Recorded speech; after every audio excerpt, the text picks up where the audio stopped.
was I talking about? Lungs. Yes. Advanced inflammation.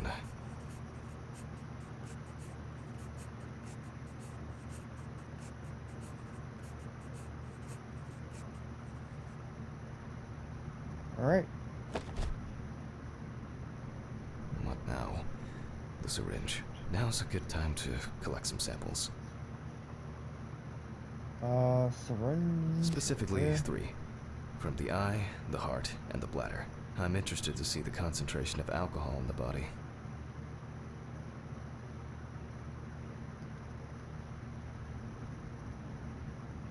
Now from the bladder, we draw about 10 milliliters of fluid.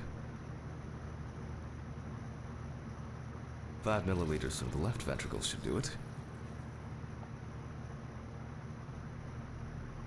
Vitreous humor analysis is very useful in indicating long-term alcohol abuse. Now we take our samples to the centrifuge, but before I do that, I need to find my notebook. My dyscalculia means that I always double-check the settings. Please excuse me while I run and fetch it.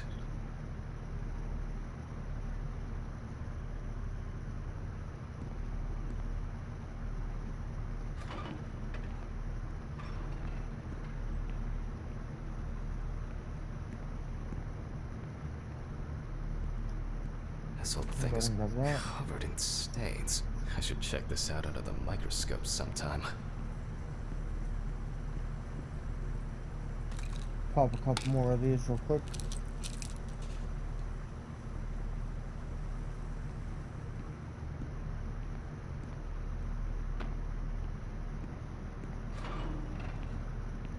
Let's get back to the examination. What is the... Is this it? Seems to be set up and ready to go.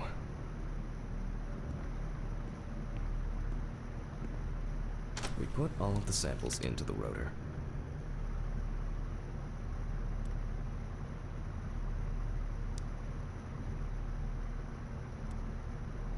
Now, we set the appropriate time and speed.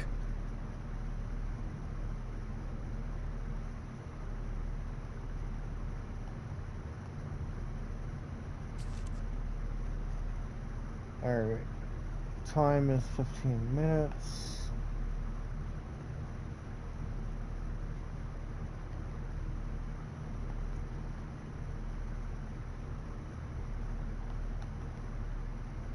And our speed shall be changed to 70. And our time shall Okay, be let's roll. to 15.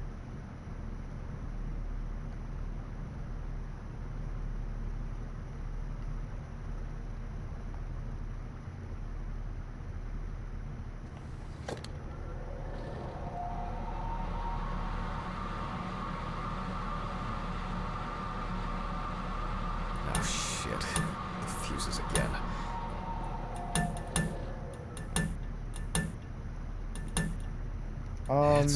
Where were we? Oh yes. The blood alcohol concentration.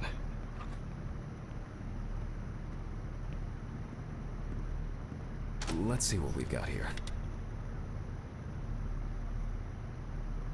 Okay, that was Everything's separated as it should.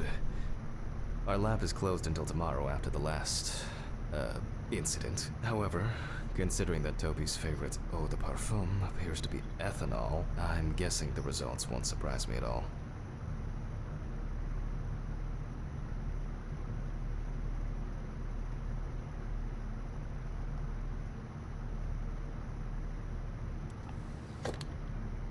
Let's go further. We will now focus on the cardiovascular system, specifically the heart. We remove the organ, we look for dark hypoxic areas, clots, or other elements that stand out as abnormal. At first glance, the heart looks fine. The pulmonary trunk and aorta seem to be in good condition. There are no pathological changes that would have contributed to Toby's death. Now let's take a closer look at the stomach. Size is normal, healthy, pink color, and as expected, the stomach has no major external damage. We must now cut it open and inspect inside. We will do it carefully so that its contents do not spill out.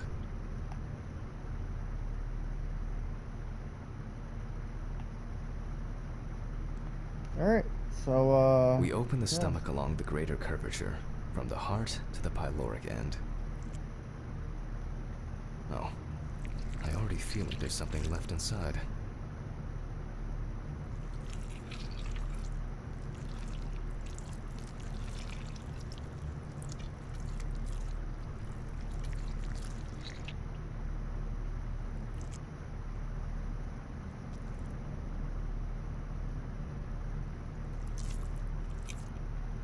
Okay, Definitely look back. large Nope. amount of gas, small amounts of yellow, grayish food content, resembling some kind of meat.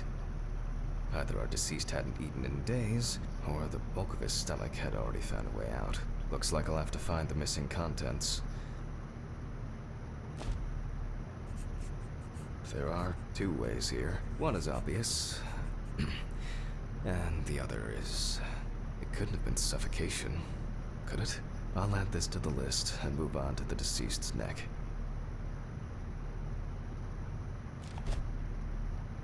At first glance, the trachea looks normal. Same result as with the stomach. The external inspection doesn't tell us anything. This time we'll cut on a tray. While cutting such a small organ as the trachea, we must make a precise incision. To be able to cut with the very tip of the blade, we must hold the scalpel as we would a pen.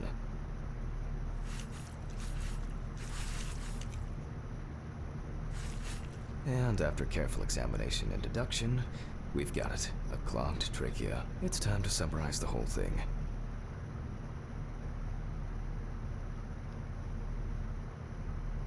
Based on the report and preliminary documentation, it's safe to assume that the deceased passed out after consumption of alcohol and then fell asleep on his back. Then, the gastric contents refluxed and flooded the airways, causing death.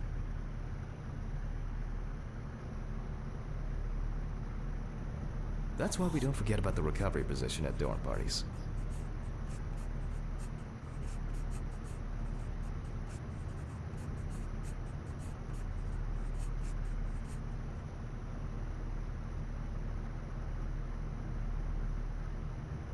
And now it's all clear.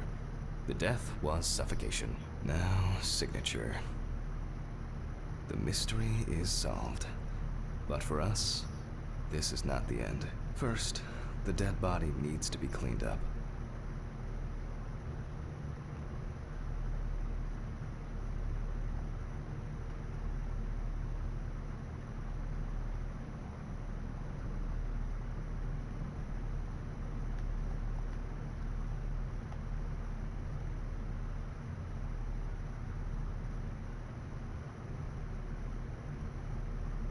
For this, we will need to close the body and grab the needle. First, we unroll the skin flaps.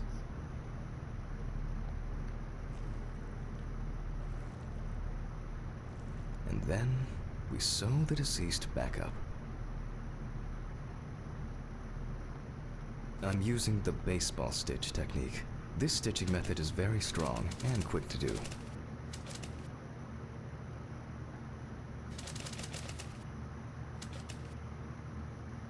Beautiful.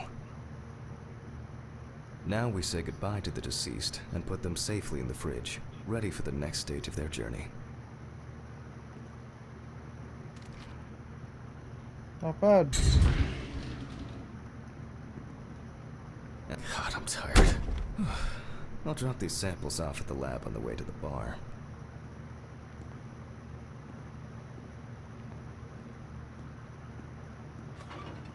I'll call Steven. I don't feel like drinking alone today.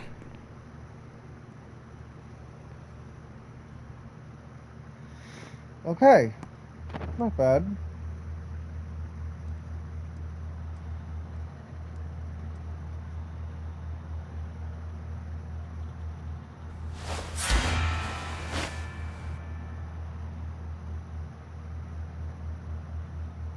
Not creepy at all.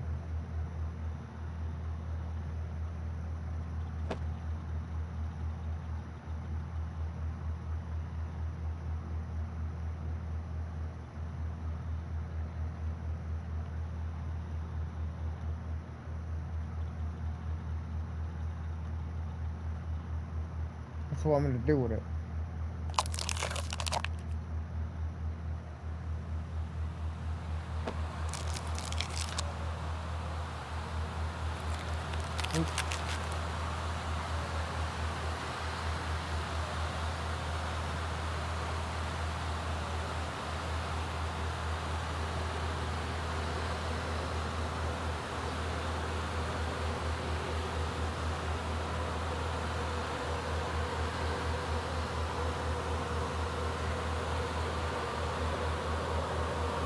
That's creepy.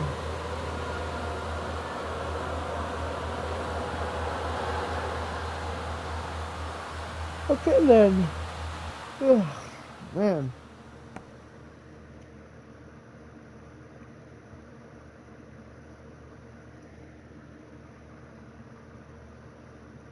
Forgive me.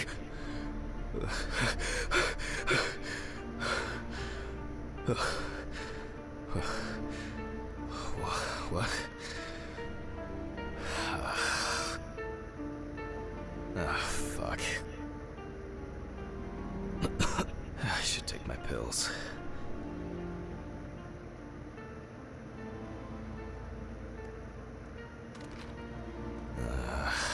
So much light everywhere.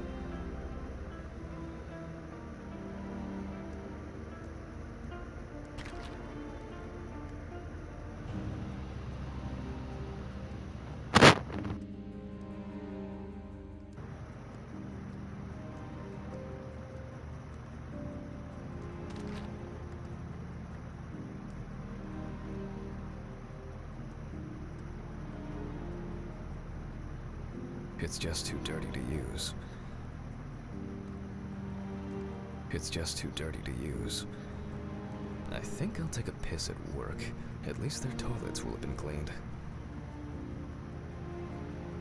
Nah, I'll shower later.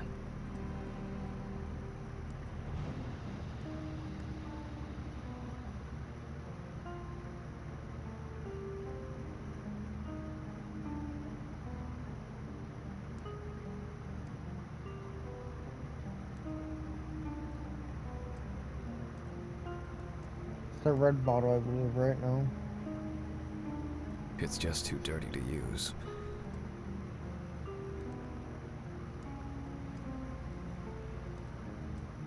It's a shame this won't help with my hangover.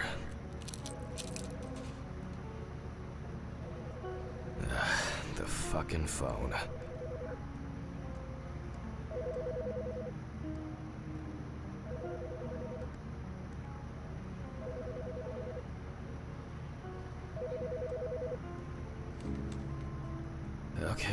Okay. I know I'm late. I'll be there soon. It's not like the dead are impatient. Jack, no. Alice? Who is this? It's Charlotte Graves. Oh. God, I'm sorry. I didn't recognize you. I thought it was work calling. It's okay. I hate it when work calls me at home, too. How is everything? We haven't talked since... you know. Well, there are good days, and there are bad days. What can I say? At least I can hide away at work. Well, you always were the most comfortable in the dissecting room. Listen, I have an unusual request. Okay. How can I help?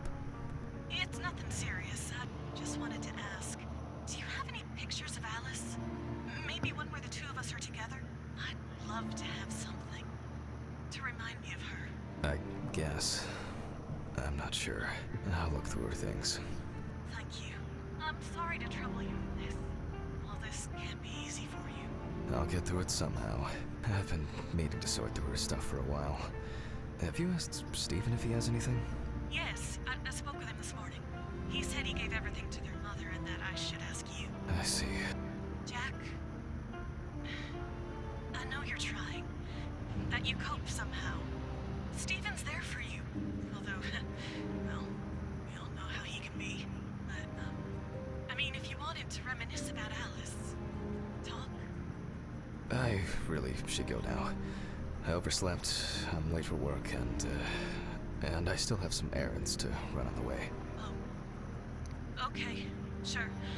Sorry to keep you. I'll look for something and send it over. Thanks for the call, and bye. Oh, do you have my address? Not on hand. You'd best remind me again. 292 Browning Lane, apartment 432, Johnson City, New York, 13790. Got it. Thanks. Thank you. It would mean a lot to me. Just miss her so much.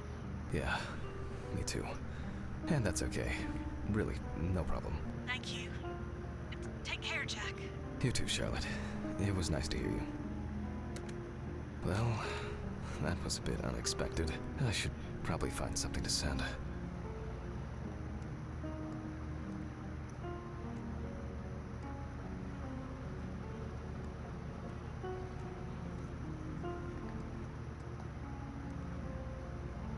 Time flies, and probably doesn't have to get up to work. I really need to get this laundry done.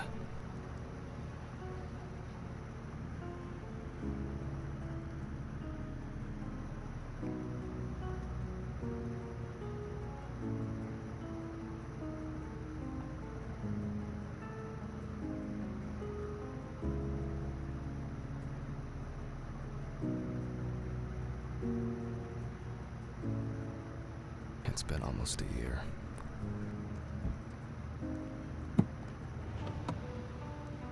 Alice and Charlotte in Amsterdam. It would be better if Charlotte had this. It deserves to be on display and not hidden in a drawer.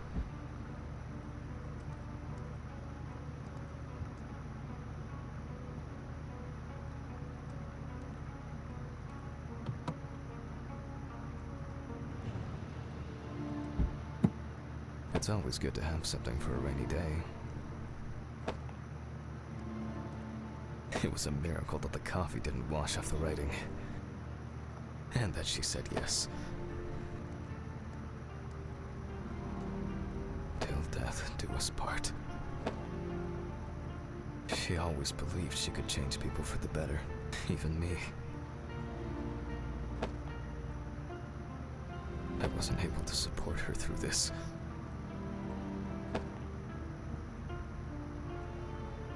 She got it for her first day of work, and she broke it the same day. She said it was for luck. What is it, scalpel? Nope, the pen.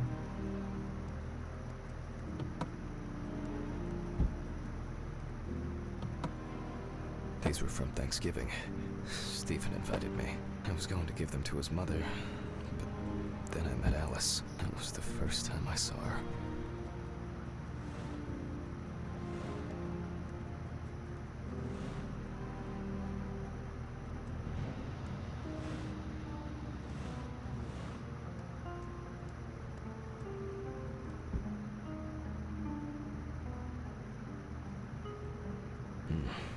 I really need to get this laundry done. I really need to get this laundry done.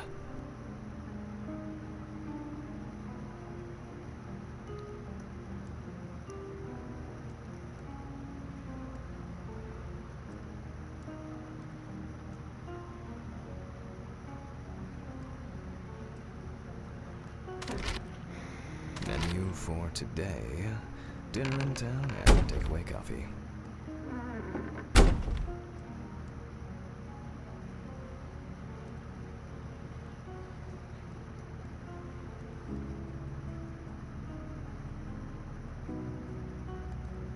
The remnants of last night's binge with Stephen. I'm not sure if it's still edible.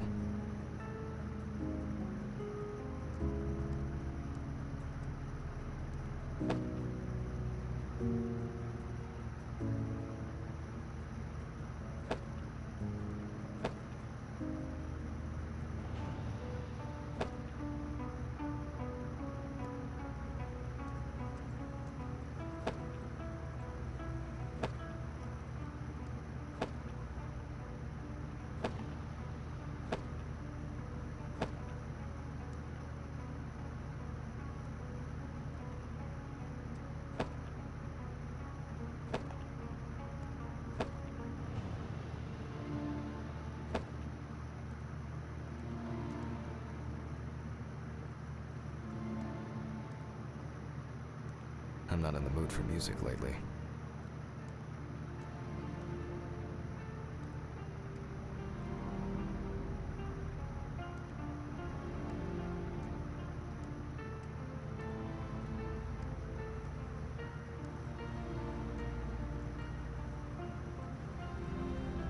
Okay, time to go to work. I'm serious.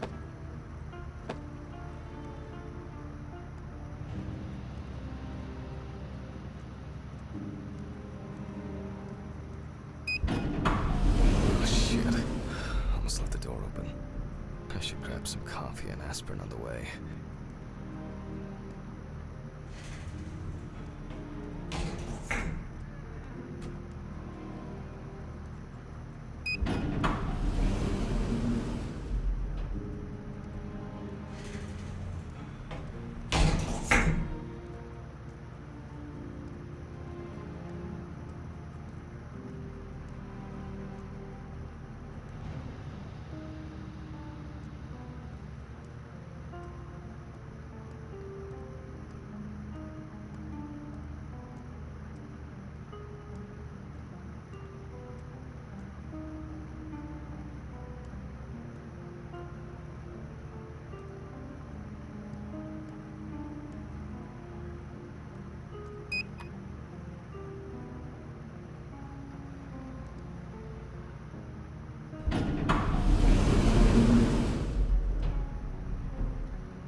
Standard correspondence consisting of bills, advertising leaflets, and pious reminders about the upcoming end of the world.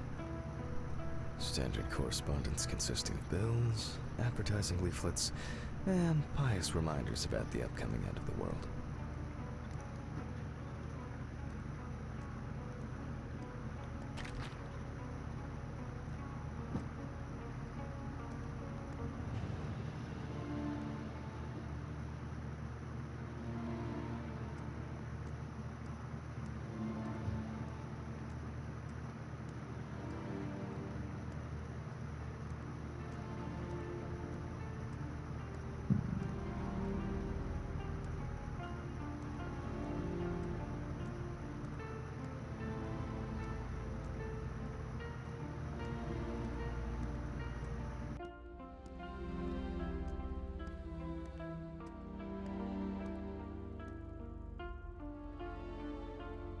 I hope this helps, Charlotte.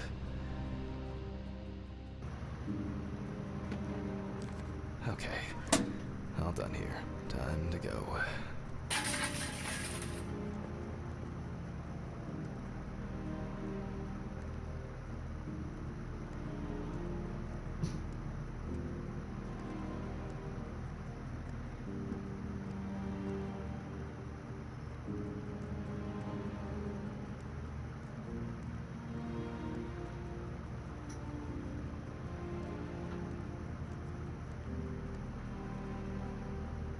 Damn, I forgot my jacket. Ah, well. I'll brave it for tonight. Too bad.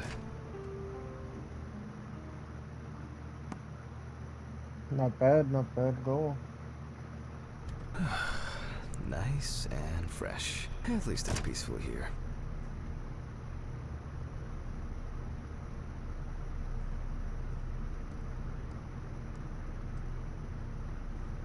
Good evening, Mr. Ridley.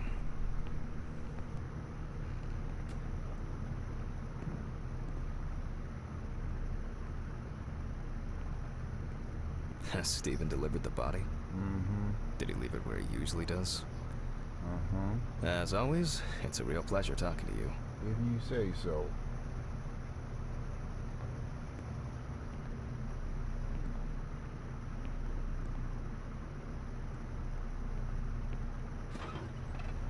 Some corpses have more personality than this guy.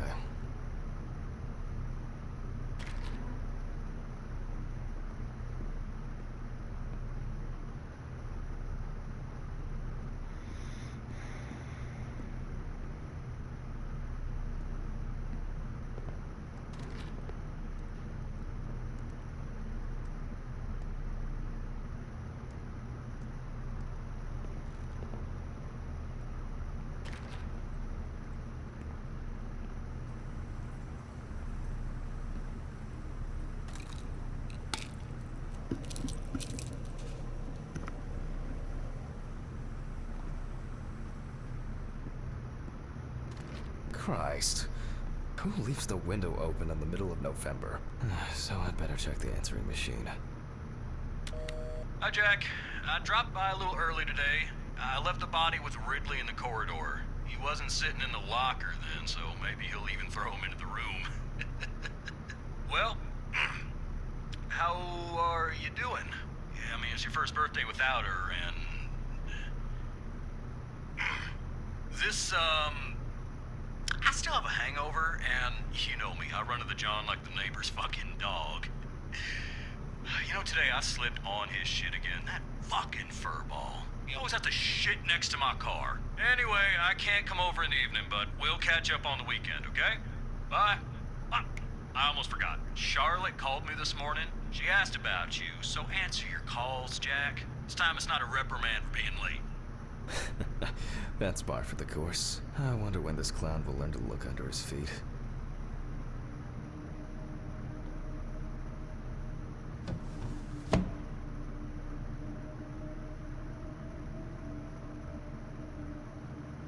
I don't understand why you can't just smoke outside. You won't be needed for the next few months. I guess it was in another life.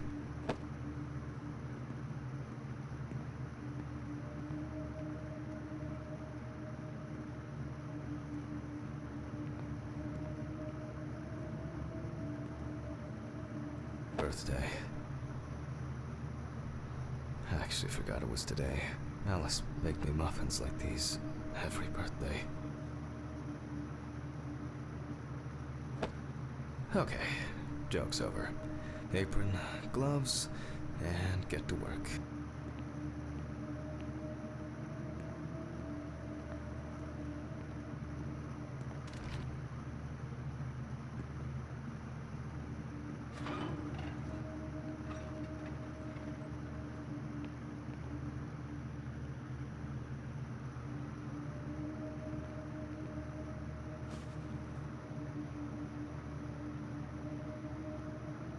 I need to order another batch of these. I've got to remember to do that later.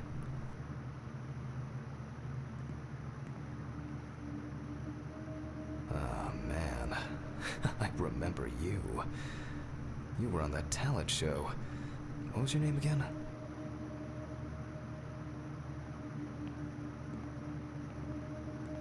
Steven laughs at me for recording everything. He says I have a bigger collection of stuff like this than most of the creeps he's caught. November 21st, 1991.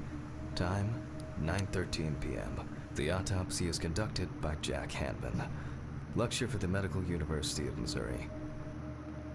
After yesterday's lecture, you should already know the ins and outs, so today we'll be consolidating our knowledge. So, where do I start? That's right, Billy's folder. Ah, yes, Samantha Barker. Now remember, there's probably going to be a lot of chatter about this.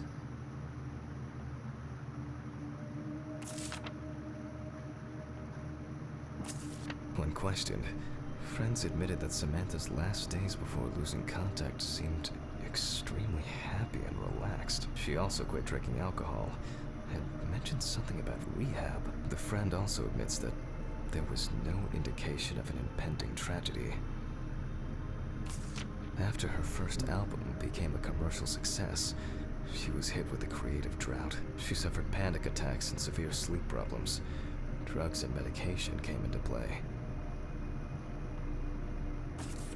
The deceased was found in her own apartment, in a semi-recumbent position on an armchair. Large quantities of alcohol and empty packets of sleeping pills were also found in the apartment. During the Drug overdose? interrogation, a friend of the deceased admitted that Samantha never got to grips with the sudden fame that came after winning such a high-profile talent show. Found in her own apartment by police patrol, officers were called by a concerned friend of the deceased, who had been unable to contact Parker for several days. Well, let's see what settled this matter. As you can see, the body is fully clothed. Therefore, before we move on to photographic documentation, we must remove the clothes. This time, we don't have to focus on the clothes too much. However, there are cases where a clothing analysis can lead to the cause of death.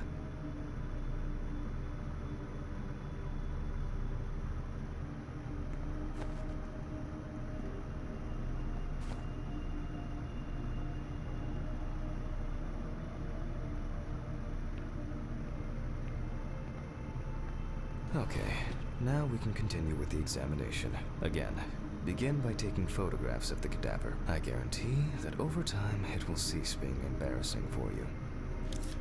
First, we photograph the whole body.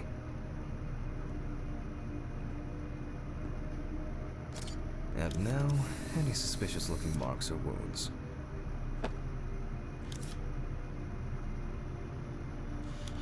You don't get such bruises from a normal contusion.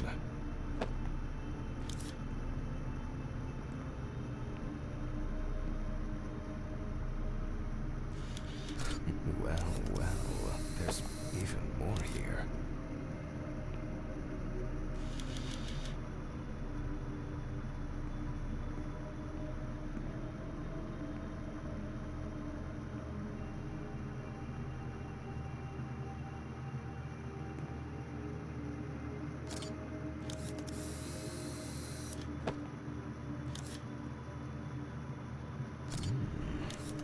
Yes, I've seen this many times.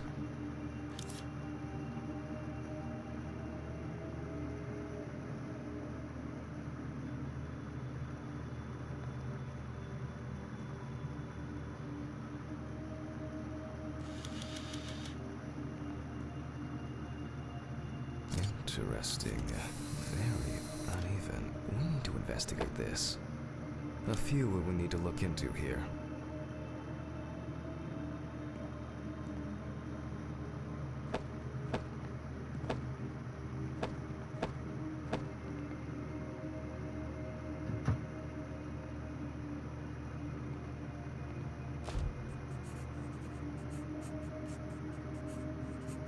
Notes prepared. Time to take a closer look.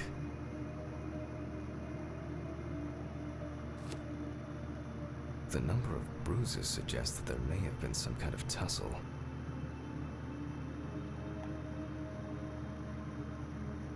Some furrows have imprinted more strongly, others less, as if someone was undecided.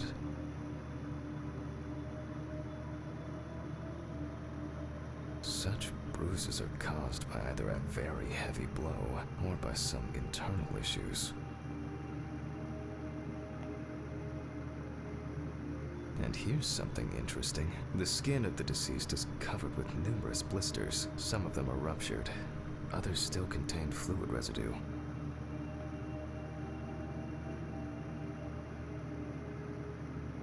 More numerous blisters. We have some leads to investigate here. Let's write this down.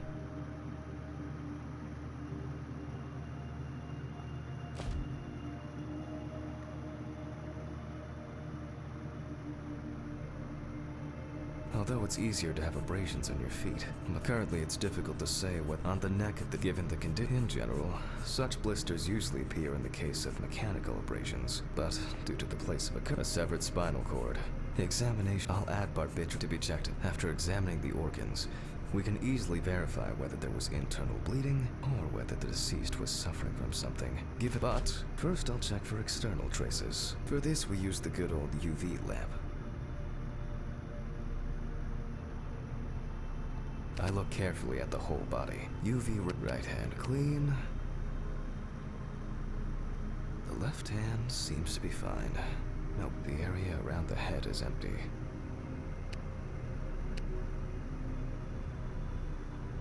Legs. There's nothing here. Ah, well, nothing to surprise us here. Now gently, we take the deceased by the hand.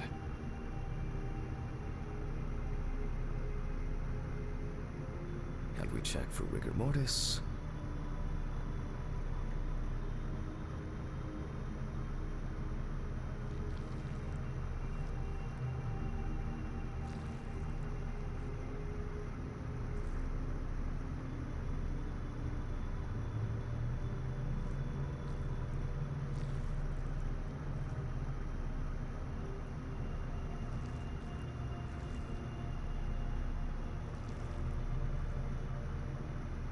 Again, the hand falls freely. Since we don't have a definitive lead, we will examine all the key organs one by one. So, I'm starting the internal inspection.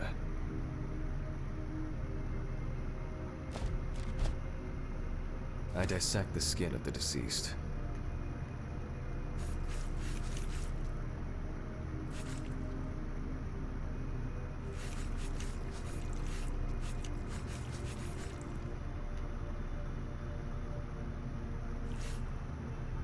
And I proceed to deflect the skin flaps.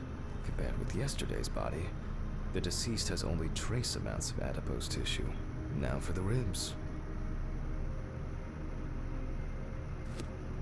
What do we have here? Or rather, what don't we have? There is certainly no sign of internal bleeding. Before I disembowel the deceased, I will take samples for toxicological tests to determine the alcohol content in the body. I just need my syringe. Just to be sure, I'm taking samples from 3 organs: the eyeball, the heart, and the bladder. Analysis will rule out, or confirm, alcohol poisoning as the cause of death.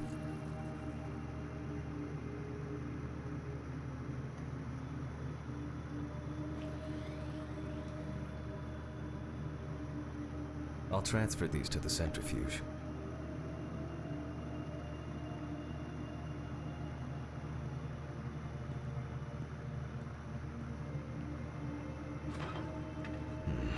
What was it? 15, 70, 10, 75?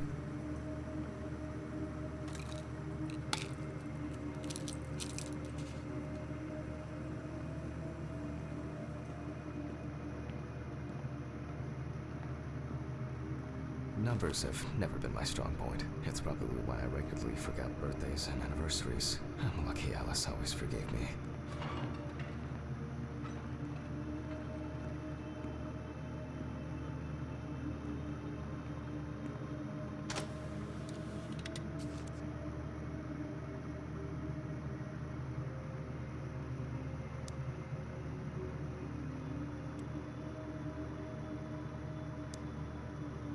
Gently does it with this old thing. Handle with kid gloves.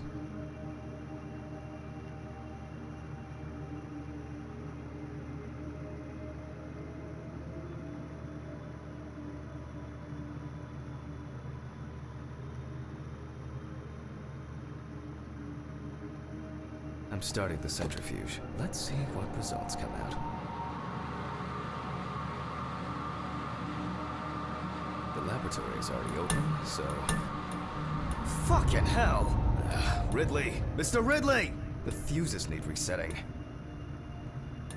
Where is he? Fuck it. I'll do it myself.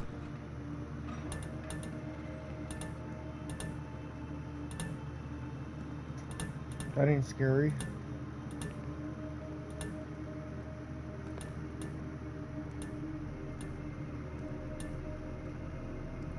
First the right, and then the left.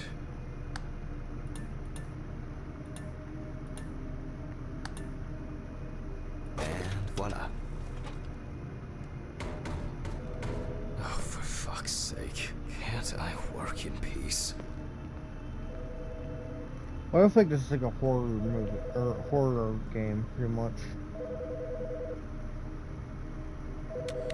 Jack Hanman speaking. Easy, why so rude? Steve? Sorry, man. This place is falling apart, and Ridley won't even lift a finger to help. You just can't work here. Did the centrifuge trip the fuses again? Yeah, eventually everything's gonna go up in smoke. look on the bright side. It's a free cremation with your autopsy. Jesus, stop it. That shit pisses me off. Okay, sorry, Jack. Anyway, I'm calling to ask how the autopsy's going. Soon there'll be journalists sniffing around for info, so best be ready. I'll whiz through this in a couple of hours. It doesn't look like a complicated case to me. More of a formality. The report will be available in the morning. Sounds great. Thanks. Phew! How's your head? Well, my head seems better than yours. On the way to work. Holy fuck. What? What's happening? Quiet. A 3-car police convoy was involved in an accident near Pete's Bay Bridge while transporting prisoners to Orleans Parish Prison. At the moment, we do not know the exact number of victims or whether any of the convicts escaped. However, the scale of the accident indicates a large number of victims, possibly even fatal ones. Police are on their way to investigate the incident and secure the area. We know that the injured prisoners are on death row. The police were to transport them to their execution, which was to take place tomorrow morning. Many of them are very dangerous criminals. We will report on the matter on an ongoing basis, so stay tuned with us. What? Was... Steven... Was Red Pete one of the passengers? He was, wasn't he? What if he survived? Jack, I have to go. You want me on site? What if he survived? I gotta go. Talk to you later, okay? Fuck. Calm down, Jack. Pills. I need my pills. You heard him, Jack. Serious. Yes. Nothing's going to happen.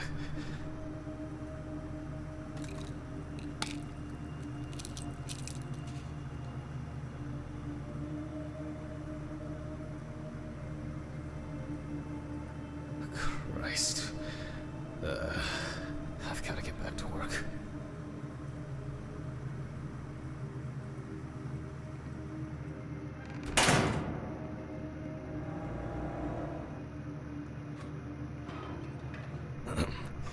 Technical break. At least I know I can pursue a career as a janitor if I need to.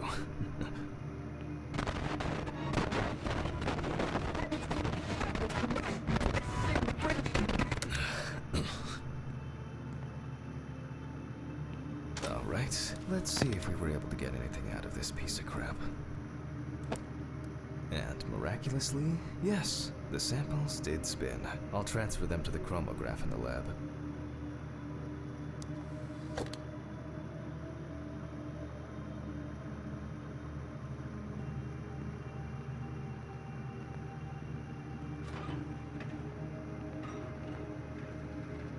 Alright, let's load this up.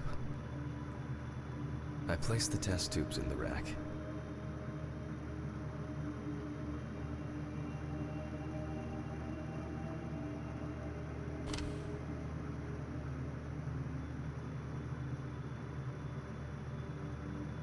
Now, just take 5 milliliters from each.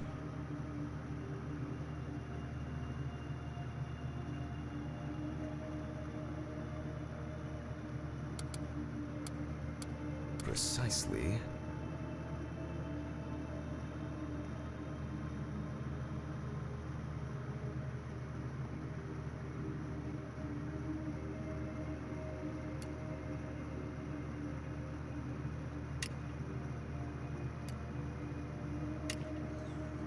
And the next.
We put the prepared sample into the machine.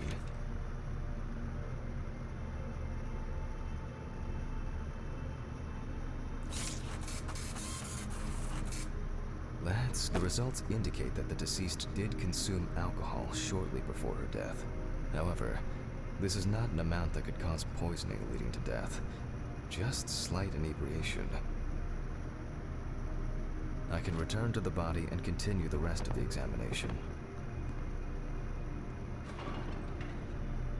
The chromatograph results show that we can eliminate alcohol poisoning from the list of potential causes of death. However, remember that alcohol can affect the functioning of the entire body. It disturbs the heart rhythm, accelerating its rate, and dilutes the blood, which may result in more severe bleeding in the event of an accident. Also remember that alcohol affects the metabolism of drugs in the liver. I'll take samples from the liver and the heart to test the concentration of barbiturates in the body.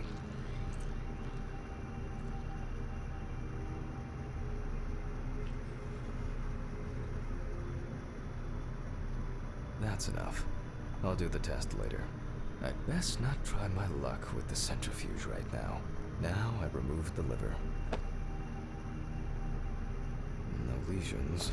However, it is slightly enlarged. Perhaps it's a slight inflammation or drug-induced damage. It may also be the result of the deposition of substances from drugs. Let's check the weight of the organ.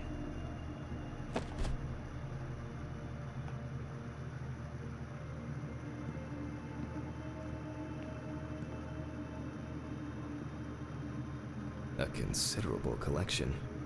A considerable collection.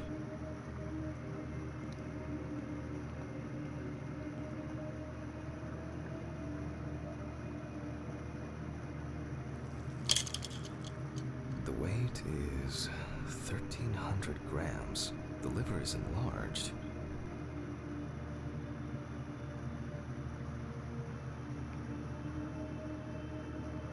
I'll move on to a cross-sectional study.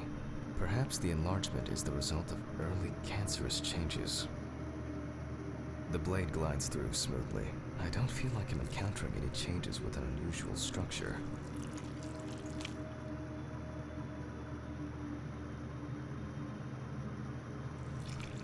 No steatosis or cirrhosis. The liver is actually quite clean inside.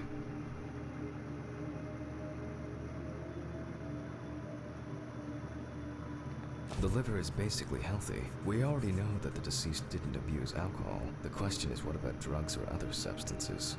I move on to the heart. Oh.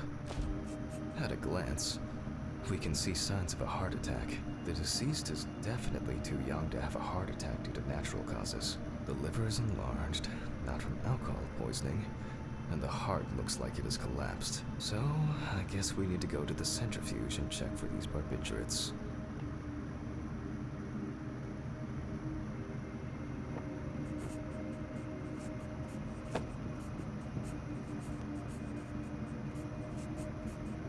I wonder how she was able to get hold of these drugs. The last time I saw this kind of poisoning was a few years ago. He was a middle-aged guy.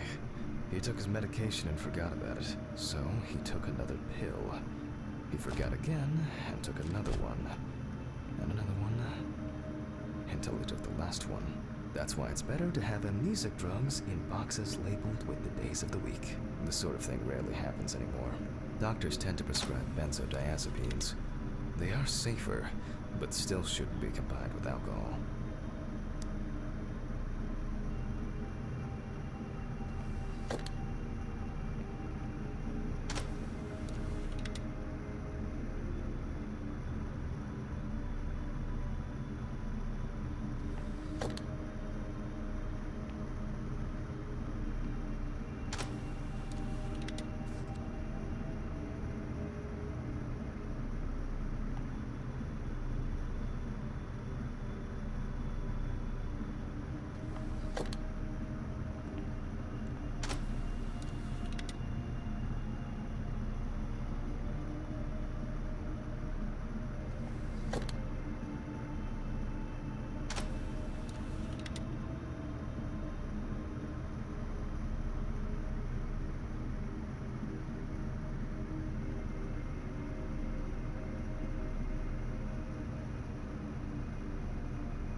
close the centrifuge and pray that it doesn't trip anything again.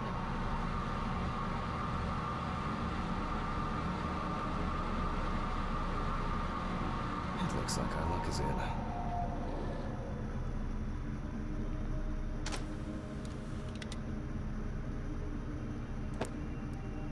We can take the samples to the lab now.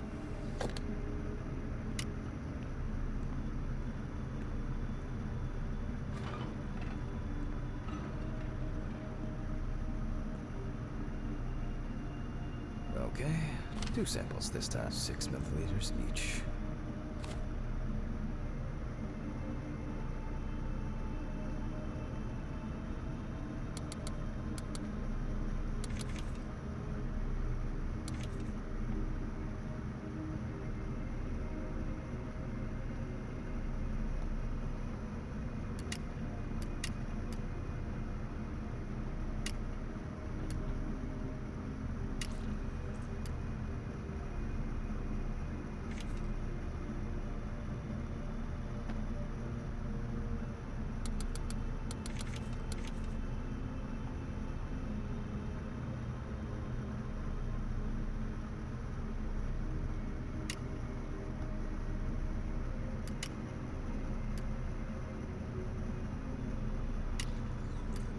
Well, let's see how much of it we find.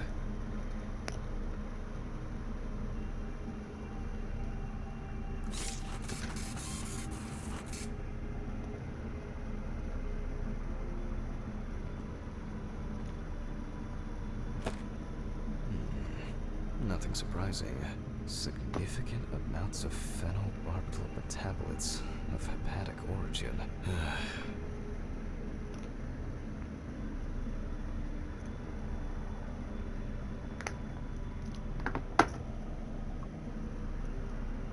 Looks like I'll have to check the contents of the deceased's stomach.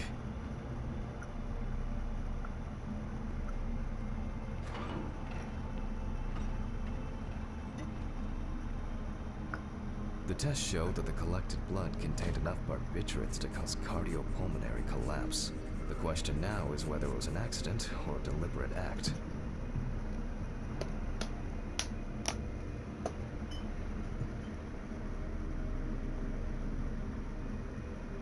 I'm proceeding to examine the stomach. Before extraction, I ligate the entire organ to prevent its contents from spilling out. Okay, I'm now cutting out the organ, which will move to the board for dissection.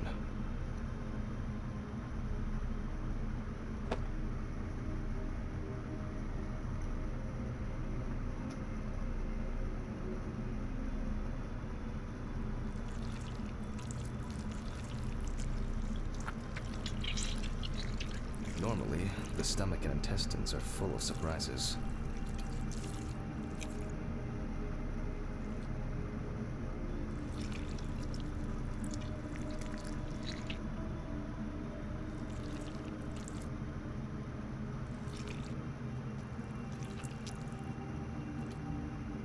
But not this time. We see remnants of undigested food and a dense mass of pills. You don't take this many drugs by accident.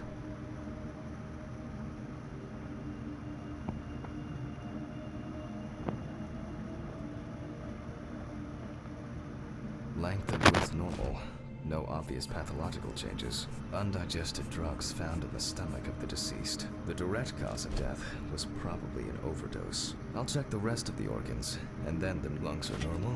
No lesions. The deceased's trachea is normal. Complete patency. The deceased's intestine is normal. No clear pathological changes. Abdominal cavity checked off. We can check the brain.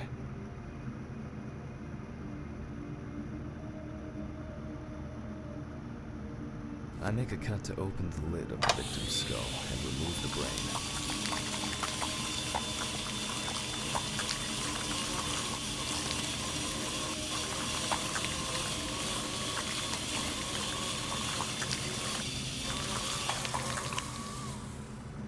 Brain is normal.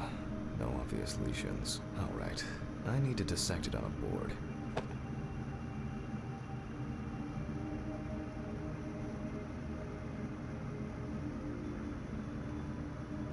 Using a knife, I carefully cut through the brain tissue.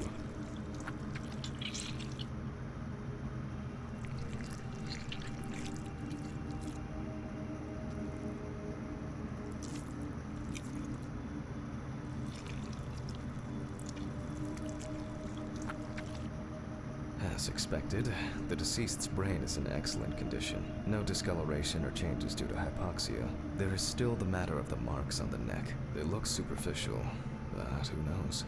Maybe the spinal cord has been severed. I need goggles and a saber saw. I think the goggles were in the desk drawer.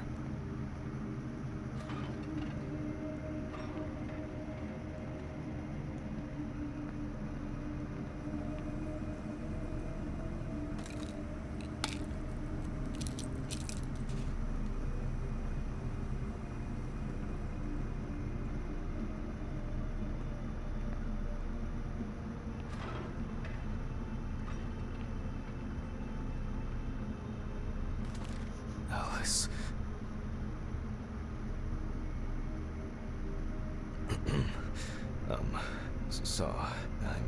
Saw.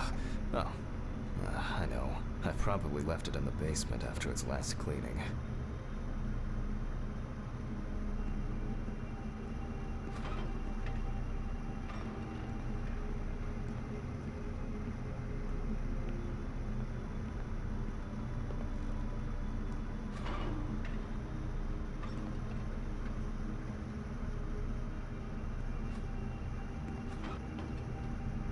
Mr. Ridley, I need a key to the basement. It's in the social room. Why is the key lying at the... never mind. Thank you. Hey, Hammond. Did you hear about the convoy? Maybe you'll get a chance to relive your glory days and catch Red Meat again, huh? Let's hope there won't be a need for that.